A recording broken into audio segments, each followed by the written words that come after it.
Hey everybody, Cowboy Mike with the Cowboy Mike Poker C-Log, Cowboy Mike Cowboy Log.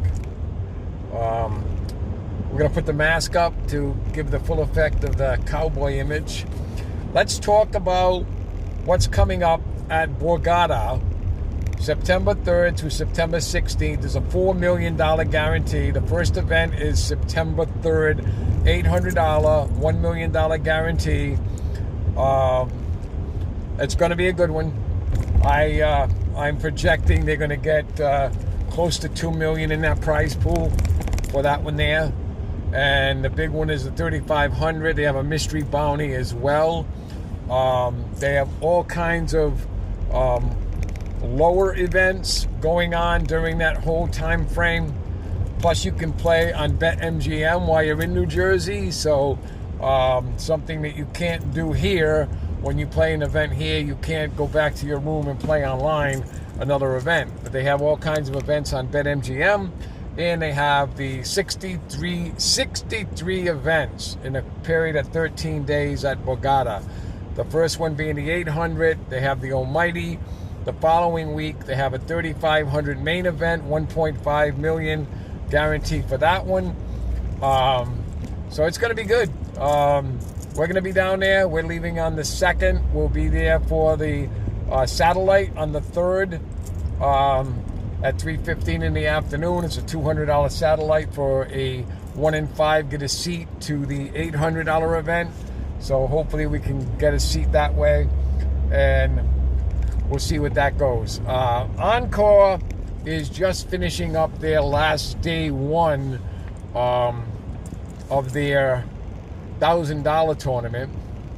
They had 116, I believe, the first day, or at least that's what the clock said. 129 yesterday, and they're up to 174 right now. But remember, there's the re-entries also. They're allowed one entry per day on the $1,000 tournament. So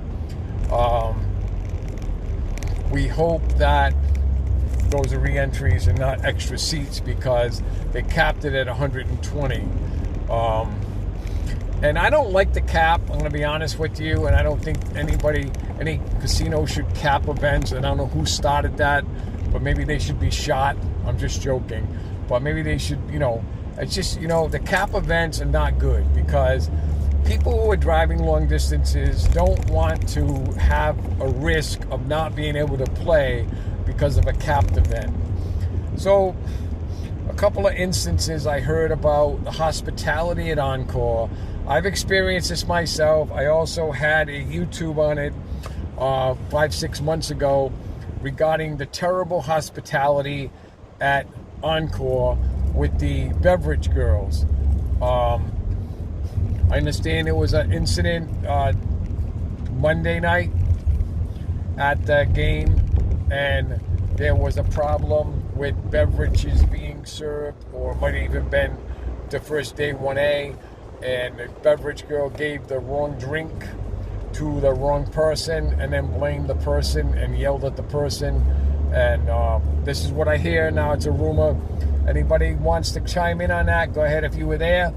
But I've experienced the rudeness over there as well at these beverage people at ENCORE. Someone has to do something with the hospitality there. We are customers.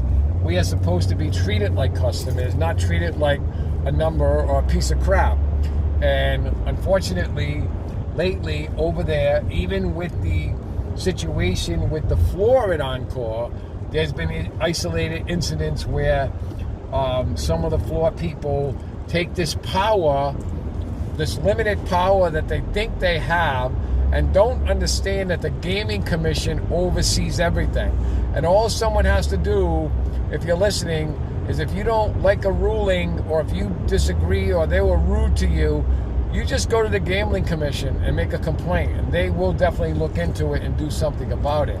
So there was an incident I heard, again, it's a rumor, and a player was disqualified for taking a photograph at the table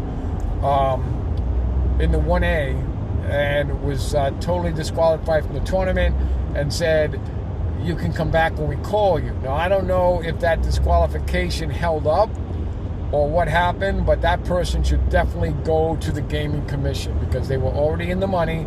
And I understand it was the last hand of the night, and he took a quick photograph of the table of, I guess he was, excited that he made it through day 2 or whatever, but anyway, you could have just, ENCORE, if that happened, shame on you, because you could have just asked the player to delete the photo. Didn't have to go to extremes of bouncing the player out. Even if it was a second or third time, you could have asked him to delete the photo based on the magnitude of the buy-in for $1,000. And I'm sure if you disqualified him, you weren't giving him his money back. It's only going to put a bad light on ENCORE in future tournaments if you're going to do shit like that, okay? That's all I'm going to say. FOXWOODS has got a Labor Day tournament, $395 coming up. Somebody said they had a bigger event coming up later September. I don't see it. I didn't see that anywhere. So if somebody sees that, posted on the YouTube channel in the comments, or let everybody know about it as well. Somebody said there was a guarantee on it as well. Mohegan's got a 600, September 17th, 18th, 19th. Day 2 is on the 20th. I believe there is a guarantee on that one. So hope they see everybody there as well. My mask keeps on falling down. I apologize for that, guys. But anyway, I think that's it to cover that. Oh, I want to cover one other thing. Rules. The rule about the cell phone and using a cell phone at the table needs to be enforced more. I know a lot of you don't give a crap about it, but I do, because it takes concentration away from the game. It slows the game down when somebody's in the middle of a hand and they're on their phone and they're not paying attention. The dealers need to be more studious about giving the warning and then calling the floor instead of worrying about their tipping, because this guy's not going to tip you. This guy is a piece of crap anyway if he's not listening to your rules, and if he's not going to abide by the rules of the casino, then he doesn't, don't worry about his tip. Do the right thing, make the ruling, you tell him once, you tell him twice, you call the floor the third time, let them deal with it. We had that situation at BALLYS last week, and I got mad at the dealer. Maybe I shouldn't have, but I just, I see it all the time. I think some of these dealers think they don't want to hurt someone's feelings, or maybe they're afraid to make a bigger action, but that's what the floor is for. Let the floor make the decision. Don't be afraid to call the floor if someone is violating the rules. Those rules were made for everybody, dealers and players. And the dealers are supposed to enforce those rules no matter what it is, whether exposing cards early, or whether it's using the cell phone, or whether it's, talking about your hand when you're not heads up, or even when you are heads up at certain casinos, and, disclosing what you have in your hand. That is totally wrong. It's against the rules. If you want to go play by different rules, go to a different casino, okay? And that's all I have to say. Cowboy Mike Polka, Cowboy Mike out.